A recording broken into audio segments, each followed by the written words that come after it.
मैं ज्योतिष शास्त्री रमेश चौबे उपस्थित हूं पुनः आपके समक्ष हमारे पूर्व के चर्चा को आगे बढ़ाने के लिए, अर्थात कुंडली के सबसे महत्वपूर्ण भाव यदि मैं कहूं इस कलयुग में तो ये गलत नहीं होगा। आज हम कुंडली के लाभ भाव की चर्चा करेंगे और ये जानने का प्रयत्न करेंगे कि कुंडली में लाभ भाव अर्थात कुंडली के एकादश भाव का स्वामी कुंडली के 12वें भाव में बैठ के किस प्रकार का फल आपको प्रदान करता है या करेगा। कलयुग में जो धनवान है वही बलवान है। आज यदि मैं कहूं कि धन सब कुछ नहीं लेकिन फिर भी बहुत कुछ है, यदि धन नहीं है तो इस कलयुग में उस व्यक्ति का कोई कद नहीं है। आजकल व्यक्ति की कद को उसके धन से ही आंक लिया जाता है समाज में। कबीरदास जी ने भी कहा क्या कि साईं इतना दीजिए जामे कुटुंब समाए, मैं भी भूखा ना रहूं साधु न भूखा जाए। अर्थात साईं से उन्होंने भी मांगा है, तो यहां धन की महिमा जो है वो कहीं ना कहीं उस समय भी उन्होंने इस गुण का गुणगान किया हुआ है। धन की महिमा का गुणगान उन्होंने भी किया हुआ है। तो लाभ किस प्रकार से जीवन में होगा और किस कार्य को करके आप जीवन में लाभ प्राप्त करेंगे, ये एक अलग से मैं सिर्फ एकादश भाव पे वीडियो बना के आपको बताऊंगा कि यदि एकादश में कोई ग्रह बैठे तो उस ग्रह से संबंधित कार्य करके भी आप लाभ प्राप्त कर सकते हैं। लेकिन आज मैं सिर्फ आपको यह बताऊंगा कि लाभ भाव का स्वामी कुंडली के 12वें भाव में किस प्रकार का फल देता है। कैसे पता चलेगा आपको कि आपकी कुंडली में लाभ भाव कौन सा है। तो यदि आपके यहां पे जो भी राशि लिखी हो तो समझ जाइए यही कुंडली का लाभ भाव है। यदि वहां पे 1 और 8 लिखा हो तो मंगल बनेंगे। उसी तरह यदि यहाँ पे 3 लिखा है तो मैंने लिखा है 3 और 6 के स्वामी कौन, तो बुध देव होते हैं। तो समझ जाइए कि यहाँ पे बुध देव जो है कुंडली के लाभ भाव के स्वामी होंगे। इस कुंडली को मैंने क्यों लिया हुआ है, मैंने हर बार आपको बताया है कि मैं अलग अलग जब भावों की चर्चा करता हूं तो अलग अलग लग्नों को मैं लेता हूं। यहां मैंने सिंह लगन को रखा है क्योंकि यहां पे बुध जो है वो धन और आय दोनों भाव के स्वामी हो जाते हैं, अत्यंत ही महत्वपूर्ण हो जाते हैं। तो आइए आपको एक एक करके बताता हूं कि धन भाव के स्वामी का कुंडली के सभी भाव में कैसा फल मिलता है। जब कुंडली के आय भाव के स्वामी कुंडली के लग्न में ही जाके बैठ गए तो कैसा फल प्रदान करेंगे। तो लग्न में ही आपका आय आके बैठ गया तो ऐसा देखने में आता है कि ऐसा जातक का जन्म जो होता है वो कई बार बहुत ही धनाढ्य परिवार में होता है। बड़े बड़े जो समृद्ध और संपत्तिशाली जो लोग हैं उनके कुंडली में योग देखने को मिलता है कि वो जन्मजात ही धनवान होते हैं। और लग्न में यदि आय भाव का स्वामी बैठा हो तो ऐसा जातक जो है वो आय प्राप्त करने के विषय में लगातार सोचते रहता है। यदि पापग्रह बैठे हो तो मार्ग कोई भी अपनाने को यहां पे वो तैयार हो जाता है, बस धन आना चाहिए। लेकिन यदि कोई शुभग्रह बैठे हो तो सद्मार्ग से धन कैसे प्राप्त हो इस विषय में जातक निरंतर चिंतन करते रहता है। यदि यहाँ पे लग्न के स्वामी यदि पापक्रांत होकर कुंडली के क्षमा कीजिए आय के स्वामी यदि पापक्रांत होकर कुंडली के लग्न बैठे तो जातक को अल्पायु भी बनाते हैं। और ऐसा जातक जो है वो थोड़ा सा क्रोधी प्रवृत्ति का भी होता है, लेकिन फिर भी जातक धनवान होगा क्योंकि यदि शुभ ग्रह होंगे तो सदमार्ग से और पाप ग्रह होंगे तो किसी भी मार्ग से धन आए इसकी चिंता वो नहीं करता है। तो ऐसा जातक धनवान होता है और धन से ही अपने व्यक्तित्व की उन्नति करने वाला होता है। शुरू के पंक्तियों मैंने आपको स्पष्ट कर दिया है कि धन से ही आजकल व्यक्ति के कद काठी को आंक लिया जाता है समाज में। तो ऐसा जातक धनवान होगा।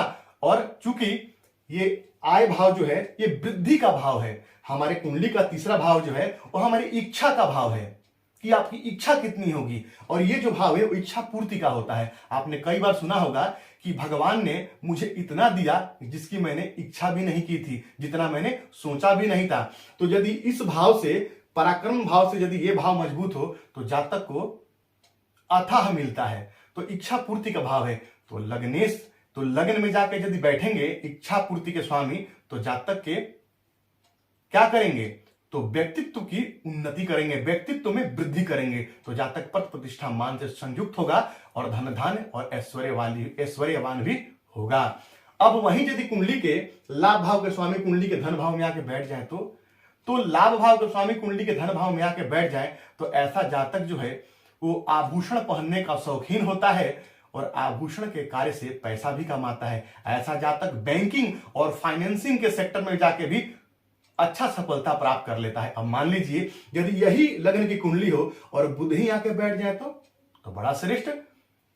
यहां पे धनेश भी है और आयस भी है। तो जब भी आय भाव का स्वामी चाहे कोई भी ग्रह हो तो जातक अच्छा वक्ता भी होता है और अपने वाणी से समाज में अपना प्रभुत्व बना लेता है। ऐसा जातक अल्प भोजी होता है, भोजन कम करने वाला होता है। ये शुभ ग्रह बैठेंगे तो मधुर वाणी बोलने वाला होगा, लेकिन यदि पाप ग्रह बैठेंगे तो कटु वचन बोलने वाला होगा।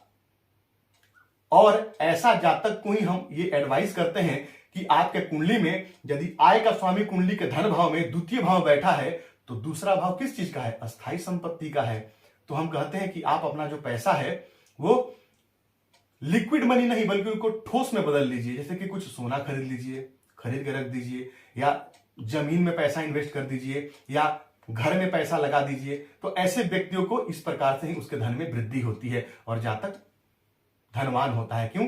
क्योंकि जब आय का स्वामी जब कुंडली के धन भाव बैठेगा तो महाधनी योग बनाएगा, और यदि आय का स्वामी लग्न में बैठेगा तब भी महाधनी योग का निर्माण करता है। वहीं यदि आय भाव के स्वामी कुंडली के तीसरे भाव बैठे तो ऐसा जातक का अपने सहोदरों से, अपने बंधु बांधवों से अच्छा संबंध होता है। जातक के छोटे भाई बहनों से भी उसका अच्छा संबंध होता है। जातक के मित्र वर्ग से भी उसको लाभ प्राप्त होता है। जातक यहां मित्रों से भी लाभ प्राप्त करने वाला होता है। और ऐसा जातक पराक्रमी भी होता है। और पराक्रम से यदि लाभ भाव के स्वामी पराक्रम में बैठे तो आपको ये बात गांठ मार के रख लेनी है कि आपका जो आय का जो साधन है वो आपके पराक्रम में ही छुपा हुआ है। तो जातक यदि पराक्रम करे तो श्रेष्ठ आय की प्राप्ति करता है। और यहां से बैठे ग्रहों की दृष्टि कुंडली के भाग्य भाव पे पड़ेगी तो जातक अपने भाग्य से, अपने पराक्रम से अच्छा लाभ प्राप्त करने वाला होता है। क्योंकि वृद्धि का भाव है, अतः जातक यहाँ पराक्रम में वृद्धि करेंगे जो भी यहाँ पे ग्रह बैठेंगे, तो ये भी अच्छा है। वहीं यदि लाभ भाव के स्वामी कुंडली के चौथे भाव में बैठे तो लाभ भाव के स्वामी कुंडली के चौथे भाव में बैठे तो चौथा भाव जो है भूमि का है, वाहन का है, मकान का है, माता का है। तो ऐसा जातक माता और पिता का अत्यंत आदर करने वाला होगा और पिता से भी ऐसे जातक को अतिशय प्रेम और माता से भी अतिशय प्रेम की प्राप्ति होती है। जातक का सुख भाव है तो जातक के सुखों में वृद्धि करेंगे तो जातक भूमि, वाहन और मकान हर प्रकार के सुखों से समृद्ध होगा। ऐसे जातक की पत्नी भी सद्गुणी सच्चरित्र होती है और पति का जीवन भर साथ निभाने वाली होती है।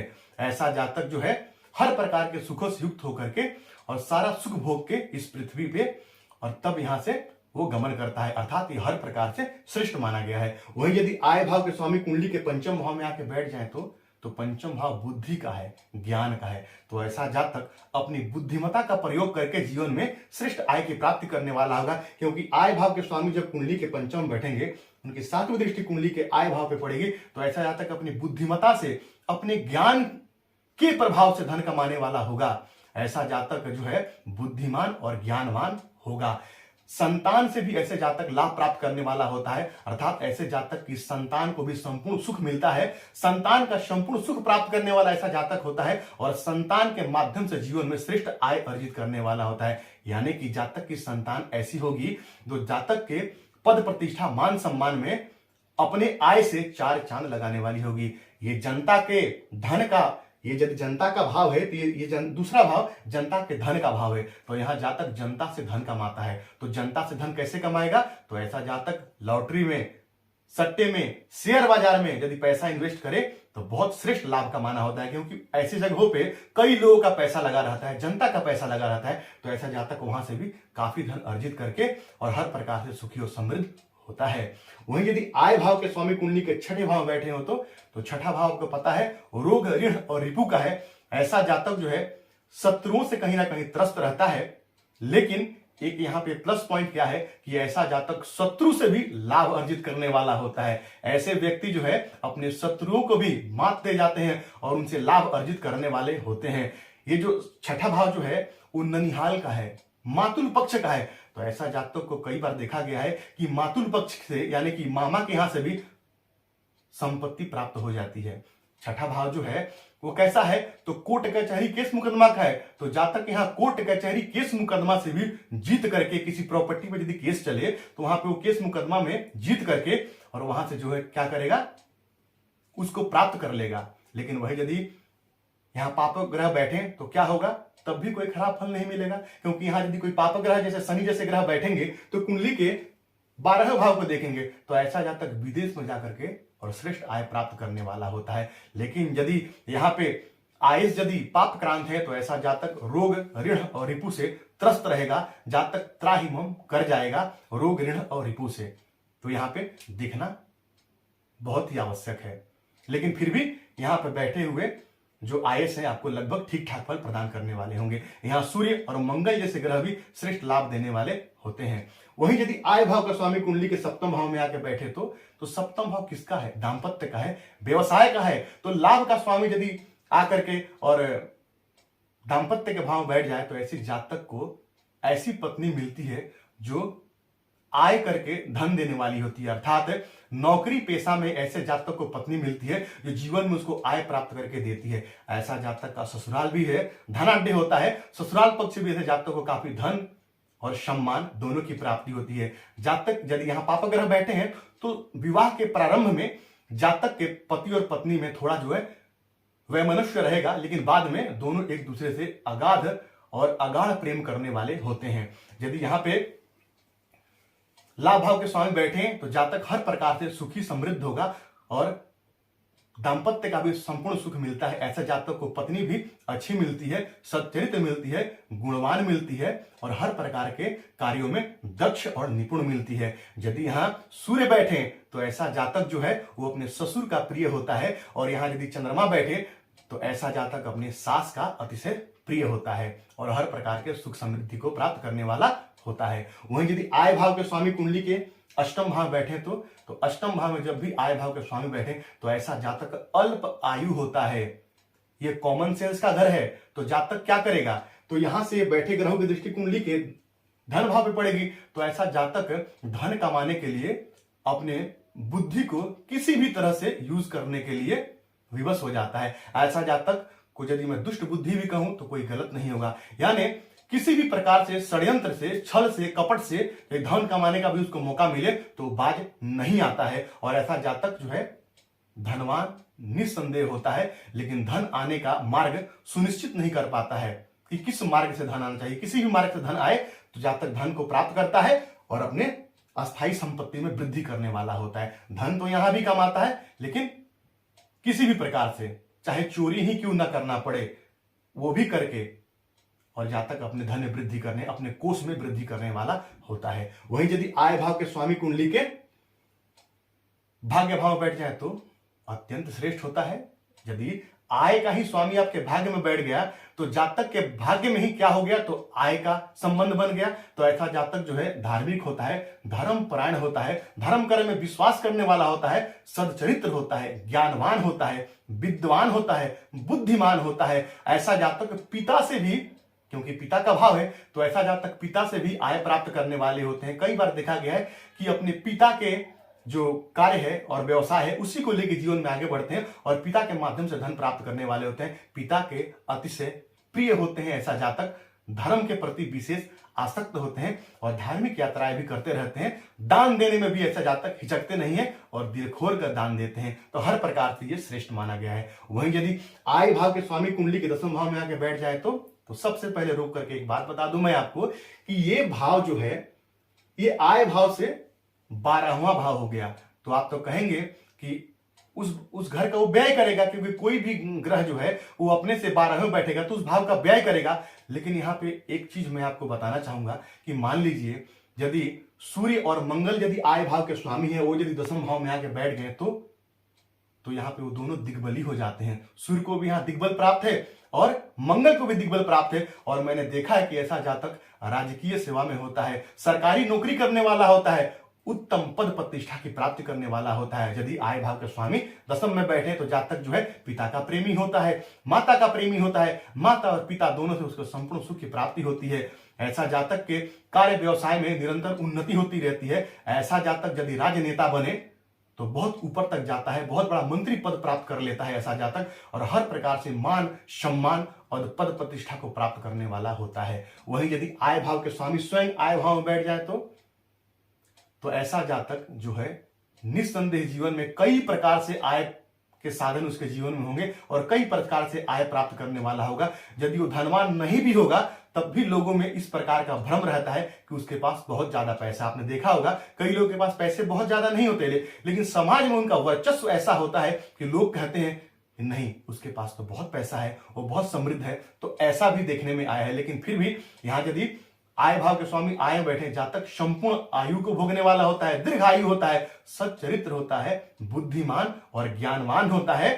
संतान का भी जातक को, क्योंकि यहां बैठे ग्रह की दृष्टि यहां पड़ेगी, तो जातक जो है बताया मैंने आपको जनता से धन प्राप्त करने वाला होगा, संतान श्रेष्ठ प्राप्त होगी, संतान से भी धन प्राप्त करने, संतान से भी आय प्राप्त करने वाला होगा, हर प्रकार से सुखी और समृद्ध जीवन को जीने वाला होगा। ऐसा जातक हर प्रकार से श्रेष्ठ है, क्योंकि आय भाव में कोई भी ग्रह बैठे, चाहे शुभ ग्रह बैठे चाहे पाप ग्रह बैठे, श्रेष्ठ फल देने के लिए विवश है, बाध्य है।